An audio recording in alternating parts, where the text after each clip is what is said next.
अब हम लोग क्वेश्चन नंबर 2 को देखते हैं कि क्वेश्चन नंबर 2 में क्या कर रहा है। क्वेश्चन नंबर 2 में है कि उदाहरण 1 में दी गई समस्या को हल कीजिए। ठीक है, उदाहरण 1 यानी कि जब आप एनसीईआरटी पलटाइएगा द्विघात समीकरण तो उसमें जो एग्जाम्पल नंबर 1 था सबसे शुरू में उसको हमको सॉल्व करना है।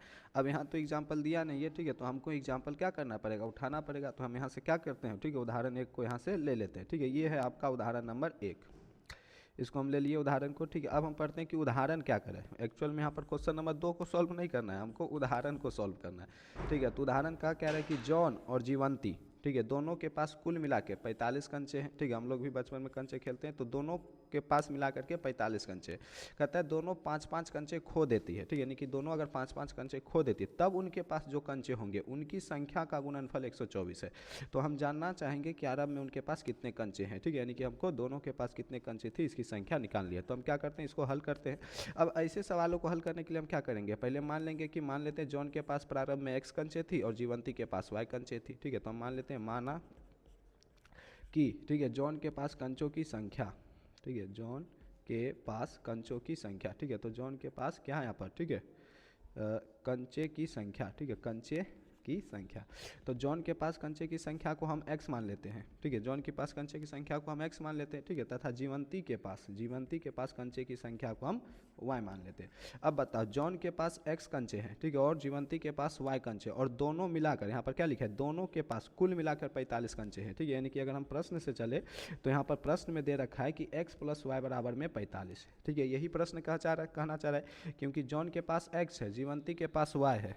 ठीक है, और दोनों को मिला करके यानी कि x + y बराबर में 45।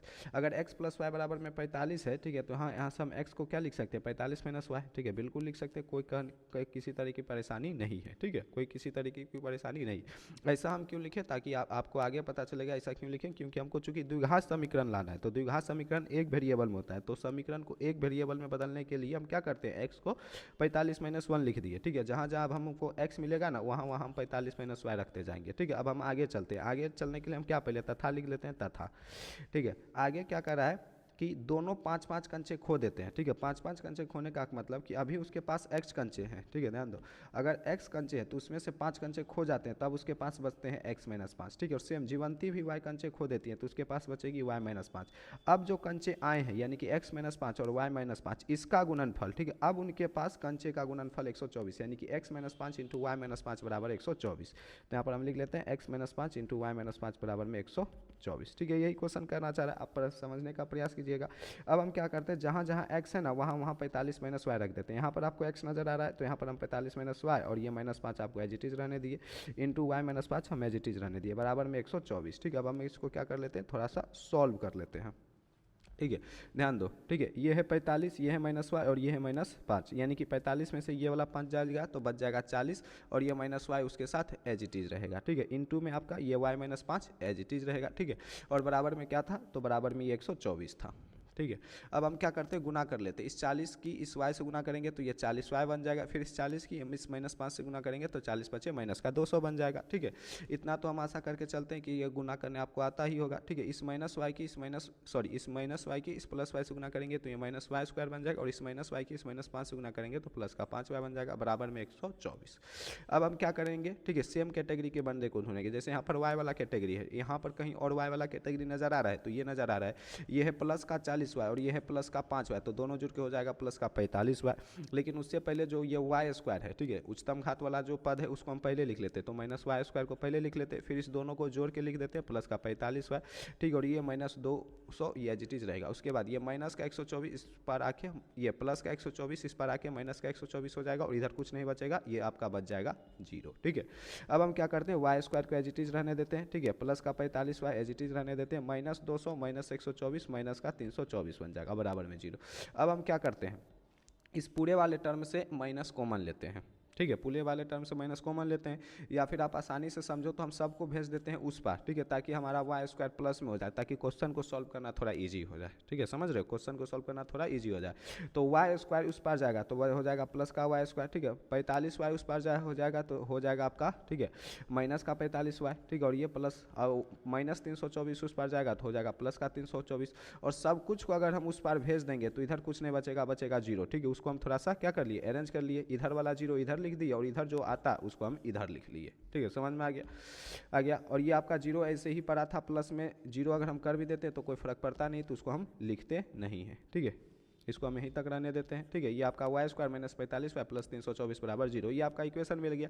अब हम क्या करेंगे, इस इक्वेशन को सॉल्व करेंगे। ठीक है, गुणनखंड विधि से हम सॉल्व करने के लिए बता दिए थे आपको। अगर बड़ा बड़ा इस तरीके से मिलता है तो हम क्या कर लेते हैं, पहले a इंटू सी पता कर लेते हैं, a इंटू सी जो भी आता है उसका गुणनखंड करते हैं, और गुणनखंड करके हम क्या करते हैं, इक्वेशन को सॉल्व करते हैं। ठीक है, तो अगर तुम गुणनखंड करके सॉल्व करेगा, तुम कर लेना गुणनखंड करके सॉल्व। ठीक है, हम पहले ही कर चुके हैं। ठीक है, ये 324 जो है इंटू यहाँ पर कुछ नहीं है तो ए, यानी कि ए सी आ जाएगा 324 और बी ये आपका हो जाएगा -45।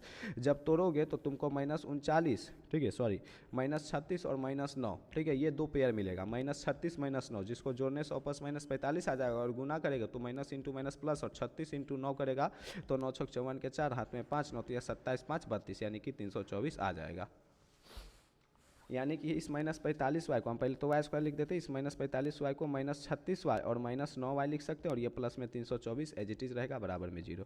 अब क्या करेंगे, ठीक है, यहाँ पर हमको नजर आ रहा है y कॉमन, तो इस दोनों से y कॉमन ले लिए तो यहाँ पर y -36 बच जाएगा, और यहाँ से हम माइनस का 9 कॉमन लिए तो y -36 बच जाएगा बराबर में 0। ठीक है, देखो 36 इंटू 9 करेंगे तो 324 आएगा। इस दोनों से y -36 कॉमन आ रहा है। ठीक है, इसमें तो हम मास्टरी हो गई होगी। ठीक है, कहाँ से क्या कॉमन आएगा, ठीक है, यहाँ से y -36 कॉमन ले लिए तो ये y बच जाएगा, और ये माइनस का 9 बच जाएगा बराबर में 0। एक बार क्या करेंगे, y -36 को 0 के बराबर पुट करेंगे, एक बार y -9 को 0 के बराबर पुट करेंगे। y -36 बराबर 0 तो y बराबर आपका 36 आ जाएगा, और y -9 बराबर 0 तो y बराबर आपका 9 आ जाएगा। ठीक है, अब देखो y की यहाँ से दो वैल्यू आ गई। ठीक है, दो वैल्यू आनी ही थी क्योंकि द्विघात समीकरण है, द्विघात समीकरण को सॉल्व करेंगे तो दो वैल्यू आएगी। अब हम y माने किसको थे, ठीक है, y माने थे जीवंती के पास कंचों की संख्या को। ठीक है, देखो यहाँ पर दो तरह से तुम आंसर दे सकते हैं। अगर y बराबर हम 36 लेते हैं, यानी कि जीवंती के पास अगर 36 कंचे थे, ठीक है, तो x बराबर 45 माइनस वाई, यानी कि 45 माइनस 36 यानी कि 9। ठीक है, तो जॉन जो था ये आपका जॉन था, तो जॉन के पास 9 कंचे होंगे, तो जॉन के पास कितने कंचे होंगे, 9 कंचे होंगे। ठीक है, चीज़ों को समझना, ठीक है, लिखने से ज़्यादा समझने पे फोकस करना। अगर y का मान हम 36 लिए, डेट मीन्स कि हमने कहा कि अगर जीवंती के पास कंचों की संख्या 36 रही होगी तो जॉन के पास कंचों की संख्या 9 रही होगी, तभी तो 36 9 45 होगा।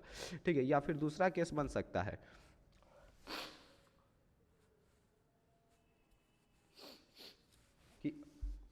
कि अगर y बराबर 9 रहा होगा, ठीक है, 9 का मतलब हो गया कि जीवंती के पास अगर कंचों की संख्या 9 रही होगी तो जॉन के पास कंचों की संख्या 36 रही होगी, तभी 36 9 क्या आया, 45 आया। ठीक है, तो अगर y बराबर 9 तो x बराबर आपका 36 रहा होगा। ठीक है, यही हो जाएगा आपका आंसर। इसी को आप भाषा के रूप में लिख दीजिएगा अगर परीक्षा में सवाल आया। ठीक है, नहीं तो यहाँ पर आप तो समझ लिए, उसको बस भाषा के रूप में लिख देना है कि अगर जीवंती के पास 36 कंचे तो जॉन के पास 9, यदि जीवंती के पास 9 कंचे तो जॉन के पास 36 कंचे होंगे, यही होगा। ठीक है, क्वेश्चन नंबर 2 का आपका सॉल्यूशन। क्वेश्चन नंबर 2 जो भी था आपका कंप्लीट हो गया। अब हम देखते हैं क्वेश्चन नंबर 3।